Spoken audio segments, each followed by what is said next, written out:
Hello दोस्तों, एक बार आपका फिर से स्वागत करता हूं फैक्टवर्ड्स की इनक्रेडिबल नॉलेज से भरी दुनिया में। तो पिछली वीडियो में हमने और आपने जाना कि कैसे हमारे अर्थ पर लाइफ आई और पहला माइक्रोब कैसे इस धरती पर जन्मा। और वीडियो के एंड में हमने कहा था कि अगली वीडियो में हम बात करने वाले हैं एक मछली से लेकर डायनासोर तक का सफर इन जीवों ने कैसे तय किया। तो इंतजार की घड़ियां हो चुकी हैं खत्म and we came back with our brand new legendary video title How dinosaur came in on our earth. So without wasting any time, let's begin.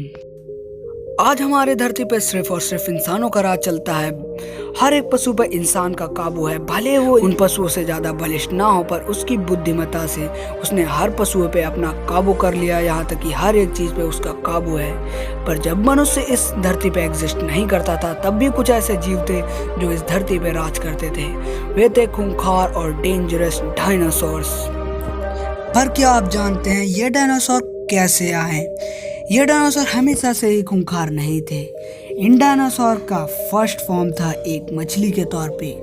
ये एक ऐसी मछली थी जो पानी और जमीन पे भी चल सकती थी। ये मछली कभी कदार जमीन पर आया करती थी, पर जब ये जमीन पे आने लगी, धीरे धीरे से पता चला कि जमीन पे ज़्यादा अच्छा खाना मिलता है पानी के मुताबिक। तो जहाँ खाना ज़्यादा अच्छा मिलेगा, कोई भी वहीं जाना ज़्यादा पसंद करेगा। तो ये मछली ज़्यादातर पानी के बाहर रहने लगी अच्छे खाने की तलाश में। तो धीरे धीरे इसके जो फिन्स थे वो इवॉल्व करके ब्लैक्स के रूप में आने लगे। इसी फॉर्म में हमारा बन चुका था पहला टेट्रापॉड, जो पानी और ज़मीन में आसानी से जा सकता था। और आज साइंटिस्ट ने इसका नाम तिक्तालिक फिश रखा। ये अब इतना अडेप्ट हो चुके थे कि अब इन्हें पानी में जाने की कोई ज़रूरत नहीं थी और ये अब सिर्फ ज़मीन पे रहने लगे। ये लोग इतने अडेप्ट हो चुके थे कि ये अब धरती पे आसानी से चल सकते थे। अब ये इतने ज़्यादा हो चुके थे कि इनकी अलग अलग स्पीसीज भी हो चुकी थी, जैसे ट्राइसेराटॉप्स, टीरेक्स, वेलोसिरैप्टर, स्टेगोसॉरस और भी कई कई प्रकार की स्पीसीज आने लगी। अब ये हमारे अर्थ पे लाखों अरबों की तादाद में पाए जाने लगे और इनका अर्थ पे राज चलने लगा। पर ये ज़्यादा समय तक नहीं था, क्योंकि हमारे अर्थ की तरफ बढ़ रहा था एक विशाल का एस्टेरॉइड जो इन पूरे डायनासोर की स्पीसीज को खत्म करने वाला था। पर इन्हें क्या पता, ये तो आराम से अपनी जिंदगी जी रहे थे।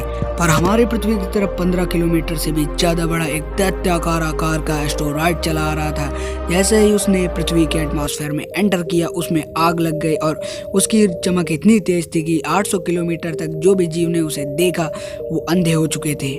और जिस जगह वो हमारी पृथ्वी से टकराया, उस जगह एक हजारों किलोमीटर गहरा गड्ढा बन चुका था और पृथ्वी के बाकी टुकड़े हमारे एटमॉस्फेयर के ऊपर जा चुके थे। अब जैसे हमारी पृथ्वी पर एस्टेरॉइड गिरा, हमारी पृथ्वी का टेम्परेचर इतना ज़्यादा बढ़ गया था कि सारे डायनासोर झुलस के मरने लगे। धीरे धीरे सारे डायनासोरों का नाश होने लगा। पर कुछ डायनासोर अभी भी बचे थे, वो थे उड़ने वाले। पर उनका भी जीवन काल ज़्यादा ना रहा, क्योंकि जो अभी हमारी पृथ्वी से चट्टानें एटमॉस्फेयर में गई थी वो अब नीचे आने लगी थी, जिसके कारण उड़ने वाले डायनासोर भी मर गए, क्योंकि उनके ऊपर सारी चट्टानें गिरने लगी और धीरे धीरे वो मर गए। और हमारी पृथ्वी पर इतना बड़ा धूल का तूफान आ गया कि पृथ्वी पर कहीं से भी सूर्य की किरणें नहीं आ रही थी। अब डायनासोर की हर एक प्रजाति खत्म हो चुकी थी। अब बचे थे तो सिर्फ चूहे जैसे दिखने वाले जीव, जो असल में मैमल्स थे, यानी स्तनधारी जीव।